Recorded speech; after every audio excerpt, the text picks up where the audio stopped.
C'est vrai que très souvent, dans certains médias, lorsqu'il s'agit de l'actualité malienne, il y a une focalisation sur le tout sécuritaire, sur le militaire, sur la violence, alors que dans ce pays, il y a tellement d'initiatives en faveur de la paix. Notamment, on l'a vu lors de la crise au centre, ces initiatives de dialogue entreprises par des jeunes,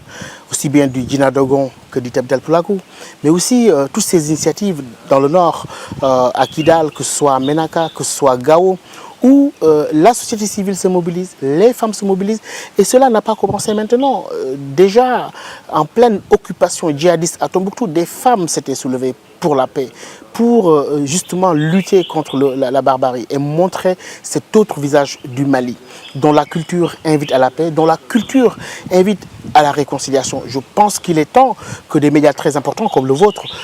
s'occupent véritablement de cette actualité africaine avec le prisme beaucoup plus objectif, montrant les initiatives qui existent au-delà du seul sensationnel médiatique, qui d'ailleurs n'a pas beaucoup d'intérêt, ne participe pas à l'apaisement du climat social au Mali, mais ne participe pas non plus à une image positive de l'Afrique, alors que ce continent regorge de choses positives qui s'y passent, mais qui méritent seulement d'être relayées. D'ailleurs, lorsqu'on se focalise sur les réflexions qui sont menées aujourd'hui par des intellectuels maliens, des gens dont la voix porte, comme Mme Maïga Sina Damban, qui a fait beaucoup sur les initiatives des femmes, M.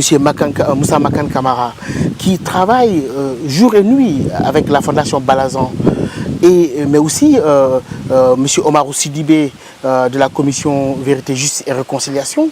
on se rend compte que finalement, on rate beaucoup d'initiatives qui ont une portée locale très importante pour les populations. De ce point de vue-là, comme l'a dit l'ambassadeur du Maroc, lors de l'inauguration de Timbuktu Institute, il a rappelé que ce pays, le Mali, avec une histoire millénaire, détient tellement de ressources culturelles endogènes qu'on pourrait mettre à profit pour la réconciliation et la construction de la paix. Et cela se vérifie tous les jours. Lorsque des écrivains, des penseurs essayent de valoriser le patrimoine culturel de Tombouctou comme message de paix destiné non seulement au Mali mais au Sahel, on voit que ce pays regorge quand même de potentialités qu'il faudrait explorer, aller au-delà du sécuritaire qui pour le moment ne règle pas le problème. Comme on le dit très souvent, ce n'est pas la guerre née dans l'esprit des gens, c'est dans l'esprit des gens qu'il faut aller chercher la paix. Et je pense que dans cet esprit malien de coexistence pacifique, de concorde, de proximité entre les cultures, il y a tellement de choses à valoriser pour véritablement ce pays puisse retrouver sa stabilité par la voie de la réconciliation, mais aussi par la voie d'une stabilisation qui ne serait pas forcément le fait de la communauté internationale, mais avec une participation active de toutes les forces vives de ce pays. Les Maliens, dans leur histoire, c'est un peuple bâtisseur d'empire. Les Askia à Gao, les Babemba à Sikasso. Et en 1236, il y a la proclamation de la charte du Mandé à Kourougang Fouga qui revenait sur les possibilités de coexistence dans le respect des droits de chacun. Et je crois que si on revisite cette histoire, malgré tout ce qui s'est passé avec la bataille de Tondibi en 1595, mais aussi tout le trésor de Tombouctou aujourd'hui, je crois que ce pays, comme je l'ai dit tantôt, pourrait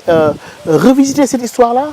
mais réinvestir ces éléments culturels dans le sens d'une réconciliation. Et comme je dis très souvent, au regard de son histoire, au regard du rôle que ce pays a joué, en unifiant toute l'Afrique de l'Ouest, ce pays est capable du meilleur. Et je suis sûr qu'il ne sera pas le responsable du pire dans ce continent-là.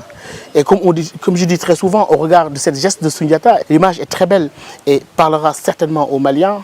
Se remettre debout et marcher ne sera pas de l'ordre du miracle, mais bien du possible. Il faudrait cependant que la communauté internationale, les partenaires du Mali, l'Union africaine, la CEDEAO, toutes ces organisations et même le Maroc, dans le cadre de son rôle dans la coopération sud-sud, redonnent leur véritable chance à ces stratégies endogènes pour une stabilisation durable de ce beau pays qu'est le Mali.